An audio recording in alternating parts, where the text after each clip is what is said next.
Hey, it's your friend Choice CJ here, and we are back again with some more league action. This time it's going to be the PMC D League, week number 3.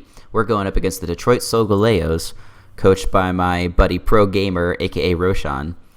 And things you guys should know: the Detroit Solgaleos used to be the Bermuda Tri-Attacks, coached by Kai, but Kai had to drop out for some personal reasons.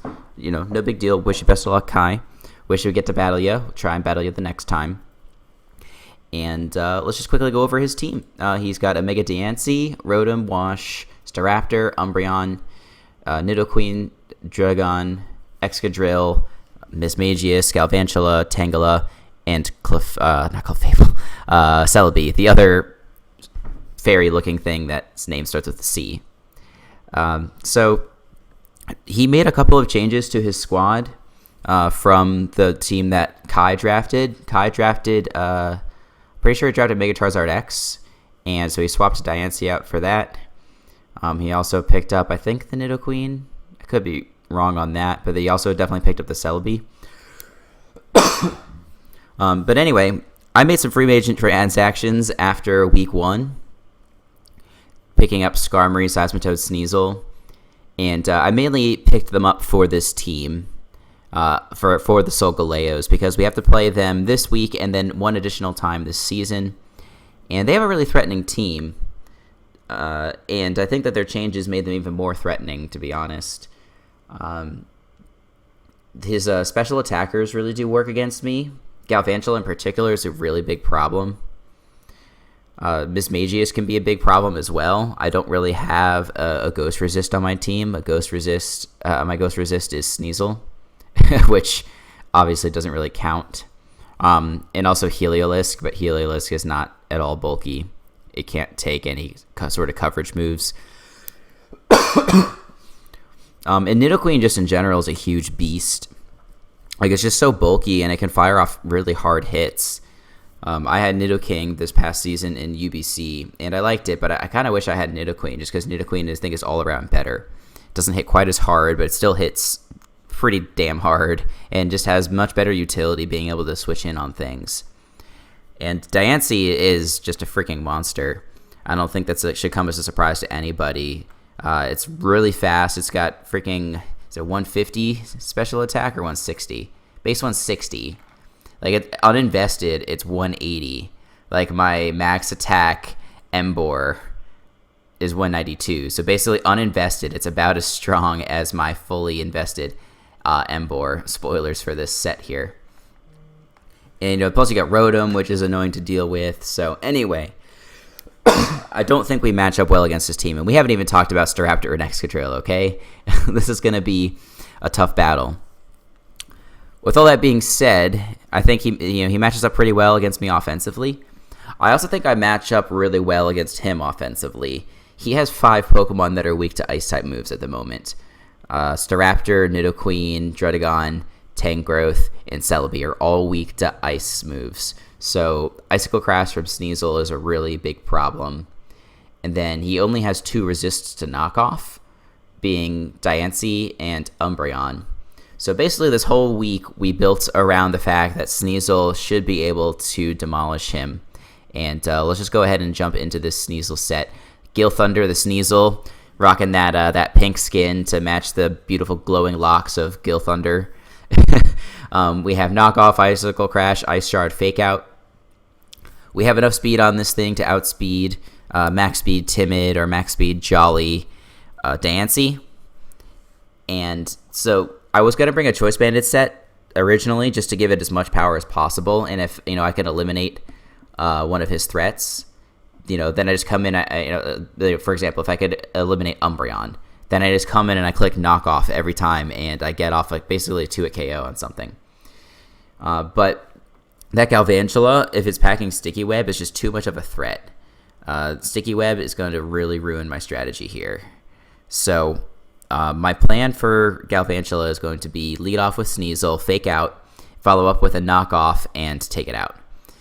Now, he could see this coming, or he could lead with Diancie to anticipate the Sneasel, stuff like that. There's certainly lots of things that he can do around it, and I am worried about that. What I'm hoping is that I can get in the Sableye before then, Mega Evolve, and then there's going to be a pretty tremendous. That's going to be a pretty good way to discourage him for going for Sticky Web, obviously because of the Magic of Bounce ability. So we'll have to play it by ear if he doesn't lead with Galvantula, but that's my plan. I don't have a great backup plan, but Galvantula just destroys me offensively. I really hope he brings Focus Sash. Obviously, that's why I have Fake Out so I can break the Sash. But if he is Focus Sash instead of Life Orb, then Sableye can take it on a lot more easily. Even Whimsicott can kind of switch in on moves if it's not Life Orb. It's not going to be able to want to switch in a lot, but it can. So if I can pick that off really early, I'm going to be in a great position because otherwise it just dominates my team. So anyway, to complement Gil Thunder here, we have offensive Whimsicott with Moonblast, Giga Drain, Psychic, and U-Turn. Packing the Infiltrator ability, shoutouts to my buddy Trev for pointing that out to me. There was no reason to pack Prankster whatsoever on this set. I was going to pack a move like Light Screen or Stun Spore or something on Whimsicott, but they just didn't do a lot in this match. Psychic is nice as like a last resort against Nidoqueen. It should do like 50 or 60% with this spread. And actually, I had Hidden Power Groudon here before, and that's why my EVs look all funny.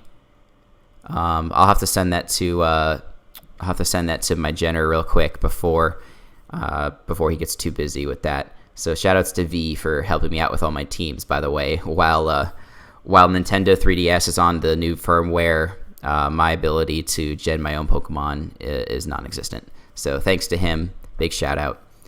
Anyway, two main counters to Sneasel are going to be Umbreon and Rotom. And as you can see, Whimsicott has stab, super effective moves to hit both of those Pokemon. So that's going to be incredibly useful. Even if he's a fully Spadef Umbreon, we do like 50 to 60% with Moonblast. We can do some good damage on the switch. Sure, he could like try and Wish Stall us or something like that, but I if he does that, I'm just going to switch into Emboar and nuke him, so that's fine. But yeah, that's the whole point of this Whimsicott set, is to take out the biggest threats to Sneasel and allow Sneasel to come in and clean up. So that's the core. The rest of the team was built to support the core. And we start off with our buddy Andre with Flare Blitz, Superpower, Focus Punch, and Sucker Punch. Reckless, obviously, because it's a broken ability. Fist Plate, because I'm really gonna. I could run Life Orb on this, but Life Orb is tough when you take so much recoil damage from stuff like Flare Blitz. So Fist Plate we have, because hitting the Rotom and the Umbreon are the two most important things. So if we can at least boost the fighting moves against those two Pokemon, that'll be a big win for us. Superpower is really nice. It does a ton of damage. I have Focus Punch on here just because I don't really need a ton of other coverage. I could have put something like Iron Head on for a Diancie, but are we staying in on a Diancie? No. Is a Diancie ever switching in on an Emboar? No. So we have no reason to run Iron Head.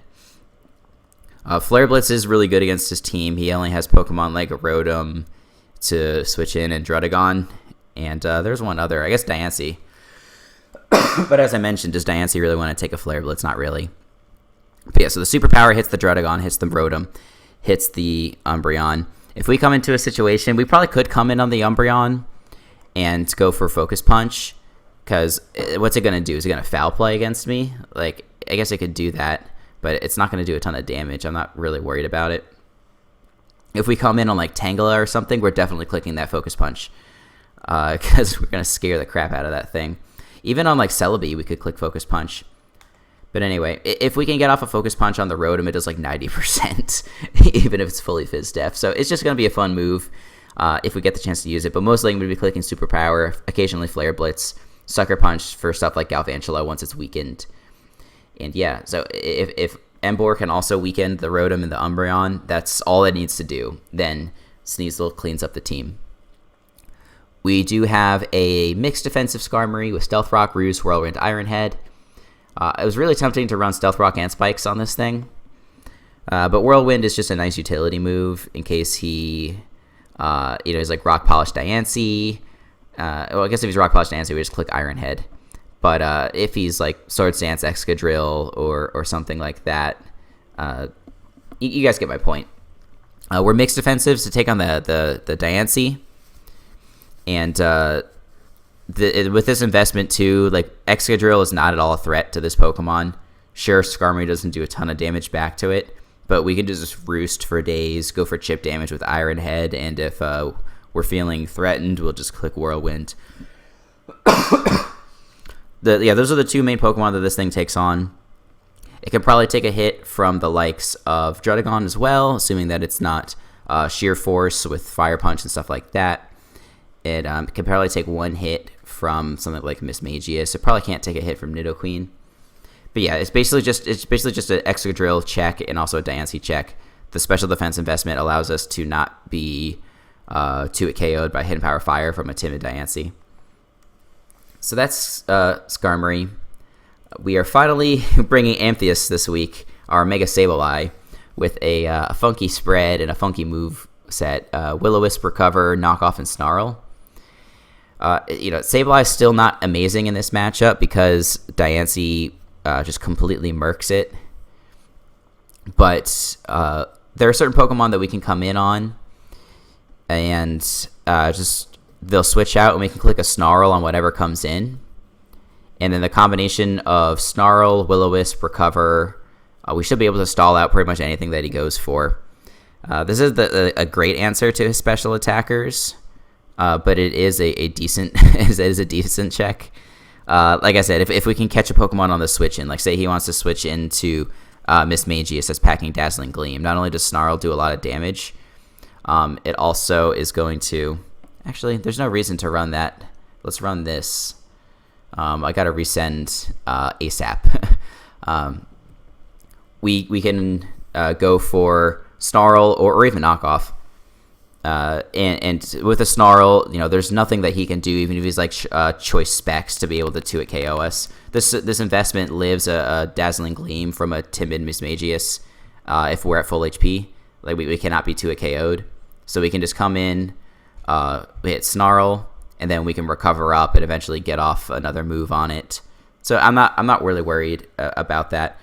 I was thinking about bringing a Calm Mind Sableye because he doesn't have very many Ghost Resists or Dark Resists.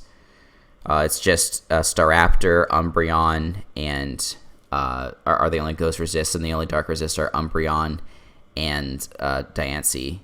Yeah, you can see that Umbreon is a huge problem for my team. But anyway, so this is the support set. If we can weaken up his team and neutralize his attackers, his special attackers especially, that'll be really nice. That's all that Sableye needs to do. It doesn't need to sweep.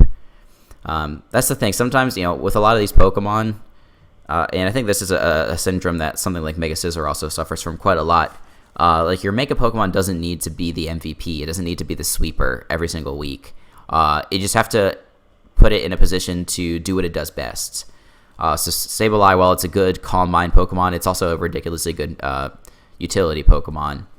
So you don't need it to 6-0 your opponent every week. You just need it to do its job. And Mega Sableye does its job very well. But anyway, that doesn't really have anything to do with anything, especially not this battle. So forgive me for going off tangent. Last but not least, we have Garth Jirachi.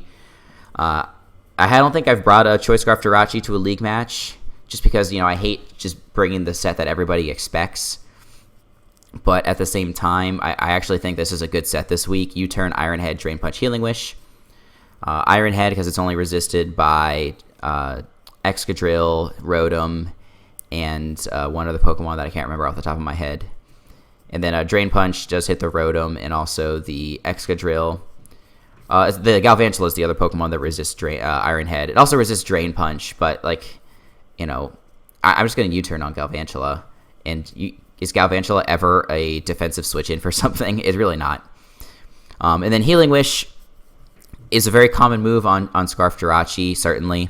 I think it's extremely good in this case, because if we can Healing Wish up a weakened Sneasel, there's just nothing that he's going to be able to do. Sneasel's going to come back in, and it's going to get kills all over again. Like, his only hope is that he somehow gets up Stealth Rock, against me, and then I switch in a bunch of times and switch out and take a bunch of life orb recoil. But even in that case, Healing Wish will bring it back to full, and we'll get another bunch of hits off. And that's the plan. Just use Jirachi to lure stuff in if we need, and Healing Wish up the Sneasel. If we need, Iron Head flinches could potentially be a win condition, but I'm not banking on that. We are also just running max because we want to speed tie with stuff like Staraptor. I don't always like running max, especially. I just hate speed ties. Like I almost would rather like invest in bulk and know that I'm going to lose a speed tie, but I know that that's not really like rational. So anyway, that's the team. Scruff Jirachi bringing up the rear here, and I think we got a good chance to win this one. It's tough because I don't really know how Roshan is as a battler. I don't know what his style is. He brought a pretty offensive team last week against Kyle, coach of the Mesquite Mesperates. He brought like Diancie, Rotom, Staraptor, Excadrill, Galvantula, and Umbreon. So yeah, like 5 really offensive things. I guess Rotom's not necessarily offensive, but it's got great offensive typing. And then Umbreon as a good wall.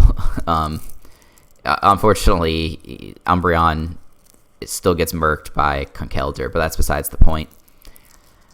So if he brings offense, I don't know. Sneasel can do pretty well against offense, assuming that we know what his Choice Scarfer is. Our team in general, like otherwise, like we have Jirachi and Whimsicott and Sneasel that are all going to do pretty well versus offense. Emboar is going to be a little bit of dead weight versus most offense that he can bring. Skarmory and Sableye still have a good bit of utility. If he has like Banded Staraptor, that's probably not true. But anyway, want to thank you guys for tuning in. Be sure to check back tomorrow for the battle. It's going to be a good one. It'll be going up around the same time as this battle or this video here. So please be sure to check back for more Pokemon content. And until the next time, I'll catch you guys later.